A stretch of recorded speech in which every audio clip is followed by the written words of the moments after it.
గల్లా మాధవ్ గారు, ఆ మాధవ్ గారిలా కాకుండా తొందరగా. ధన్యవాదాలు అధ్యక్ష.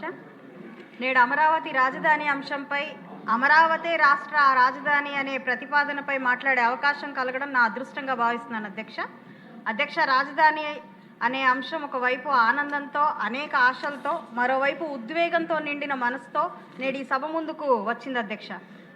రాజధాని అనేది ఆ ప్రాంతానికి మకుటం లాంటిది అధ్యక్ష. శరీరానికి మెదడు ఎలాగో ఒక భౌగోళిక ప్రాంతానికి రాజధాని అలాగే.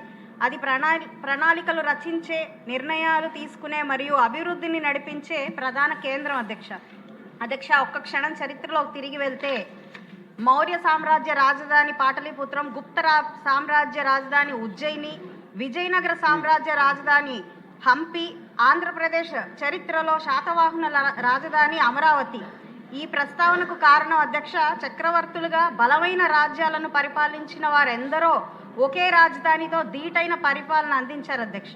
2014-18 విభజిత ఆంధ్రప్రదేశ్ ఎన్నో సవాళ్లతో, వ్యూహాత్మకమైన నిర్ణయాల అవసరంతో ప్రతిష్టాత్మకమైన రాజధాని అని నిర్మించుకోవాలనే ఆశలతో మన ముందు నిలిచింది అధ్యక్ష.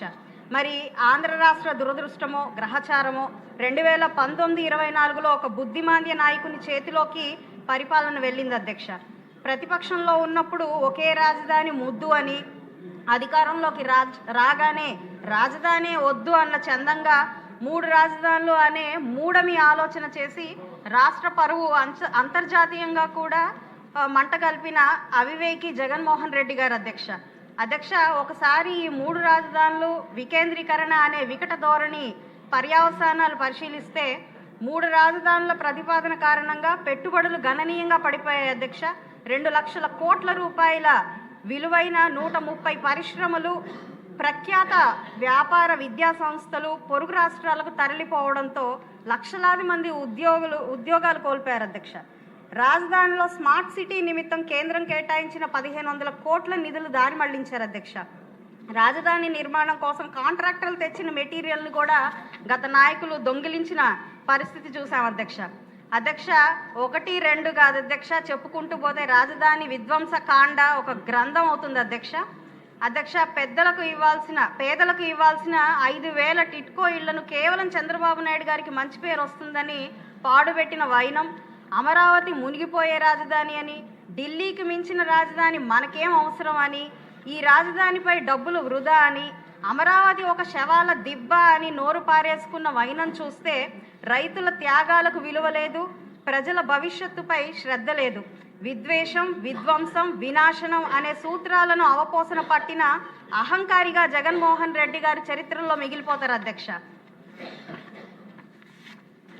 వెకిలి మాటలు, వెక్కిరింతలు, విచ్చలివిడి వ్యవహార శైలి వైసీపీ నాయకత్వ లక్షణం అధ్యక్ష, ప్రత్యేకత అధ్యక్ష. మనం చూసుకుంటే 1327లో తుగ్లక్ రాజు తన రాజధాని ఢిల్లీని కాదని దౌలతాబాద్కు మార్చే ప్రయత్నం చరిత్రలో ది ఫేమస్ ఫెయిల్యూర్గా మిగిలిపోయింది అధ్యక్ష. అంటే దీని అర్థం ఏంటంటే అధ్యక్ష, ప్రజల ఆకాంక్షలకు వ్యతిరేకంగా, అభివృద్ధికి విరుద్ధంగా, మొండి వైఖరితో, మూర్ఖ విధానాలతో ముందుకు వెళ్ళిన నాయకులు చరిత్రహీనులుగా మిగిలిపోయారు అధ్యక్ష.